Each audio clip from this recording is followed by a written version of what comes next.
BVG Ram ji bill pass होते ही सियासी तूफान, टीएमसी का रात भर धरना। विपक्षी बोला, गांधी के नाम पर गरीबों से विश्वासघात। दिल्ली हाई कोर्ट का बड़ा फैसला, प्रेस की आजादी से ऊपर व्यक्ति की गरिमा। संसद के शीतकालीन सत्र के अंतिम दिन केंद्र सरकार का महत्वाकांक्षी ग्रामीण रोजगार कानून, विकसित भारत गारंटी फॉर रोजगार एंड आजीविका मिशन यानी बीवीजी राम जी बिल 2025 दोनों सदनों से पारित हो गया, लेकिन इस विधेयक के पास होते ही संसद के भीतर और बाहर राजनीतिक भूचाल आ गया। विपक्ष ने इसे महात्मा गांधी के नाम से जुड़ी रोजगार गारंटी व्यवस्था पर सीधा हमला बताते हुए लोकतंत्र, गरीबों और किसानों के खिलाफ बताया। वहीं तृणमूल कांग्रेस के सांसदों ने संसद परिसर में रात भर धरना देकर विरोध दर्ज कराया।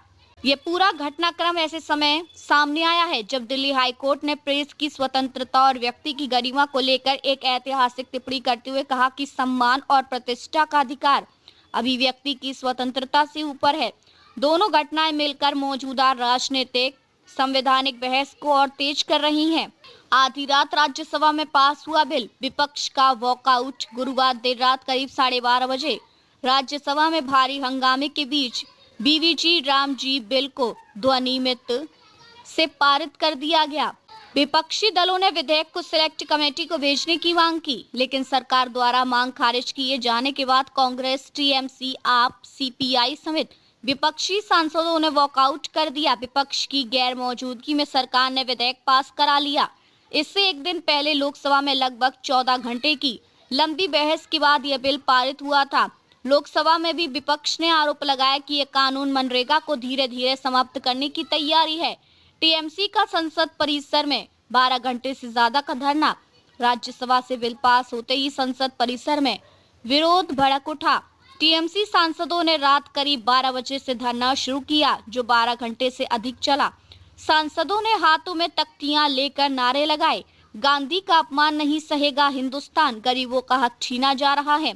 टीएमसी नेताओं का आरोप था कि सरकार ने महात्मा गांधी के नाम से जुड़ी रोजगार गारंटी की आत्मा को खत्म कर दिया है और इसे नए नाम व ढांचे में पेश कर गरीबों, मजदूरों को भ्रमित किया जा रहा है। राज्यसभा में नारेबाजी, बिल की कॉपी फाड़ी गई।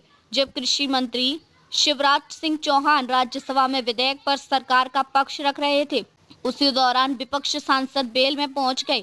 जोरदार नारेबाजी हुई और कुछ सांसदों ने बिल की कॉपी फाड़कर हवा में उछाल दी। हालात ऐसे बने कि सदन की कार्रवाई बार बार बाधित करनी पड़ी। कृषि मंत्री शिवराज सिंह चौहान का पलटवार।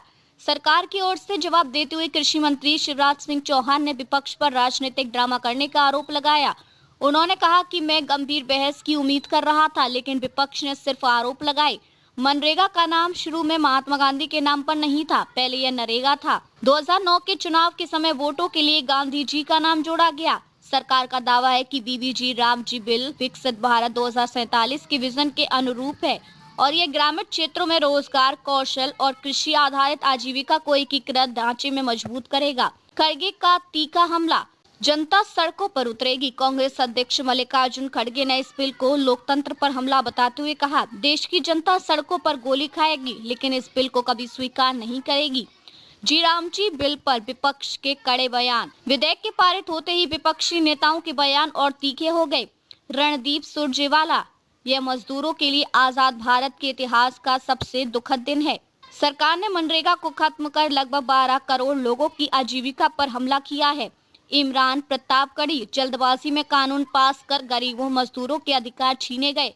यह लोकतंत्र पर बुलडोजर चलाने जैसा है। संजय सिंह जैसे 3 कृषि कानून वापस लेने पड़े, वैसे ही सरकार को यह कानून भी वापस लेना होगा। अभिषेक मनु सिंघवी, बिना पर्याप्त जांच और गहन बहस के कानून बनाना सरकार के अहंकार को दर्शाता है। पी संतोष कुमार, ये गरीबों और मजदूरों पर बम गिराने जैसा है। बीजेपी का यह नया साल का तोहफा है, जिसका जवाब सड़क पर मिलेगा। दिल्ली हाई कोर्ट का बड़ा फैसला, प्रेस की स्वतंत्रता बनाम व्यक्ति की गरिमा। इस बीच दिल्ली उच्च न्यायालय ने एक महत्वपूर्ण संवैधानिक टिप्पणी करते हुए कहा कि किसी व्यक्ति का सम्मान और प्रतिष्ठा प्रेस की स्वतंत्रता से ऊपर है।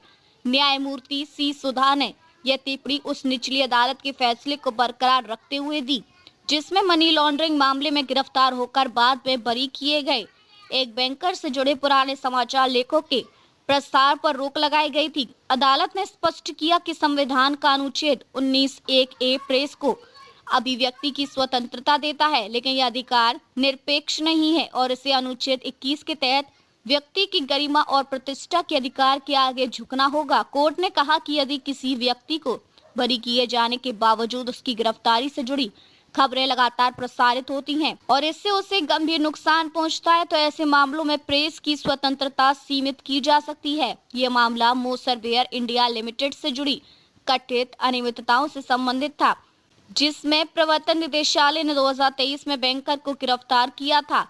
उन्हें 17 अगस्त 2024 को बरी कर दिया गया, लेकिन उनकी गिरफ्तारी से जुड़ी खबरें डिजिटल प्लेटफॉर्म पर बनी रहीं। राजनीति और संविधान के चौराहे पर देश एक और बीबीजी रामजी बिल को लेकर संसद से सड़क तक सियासी संग्राम छिड़ा है, वहीं दूसरी ओर दिल्ली हाईकोर्ट का फैसला मीडिया की भूमिका, जिम्मेदारी और सीमाओं पर नई बहस को जन्म दे रहा है। साफ है कि आने वाले दिनों में ग्रामीण रोजगार कानून और प्रेस की आजादी दोनों मुद्दे देश की राजनीति और न्याय विमर्श के केंद्र में रहने वाले हैं।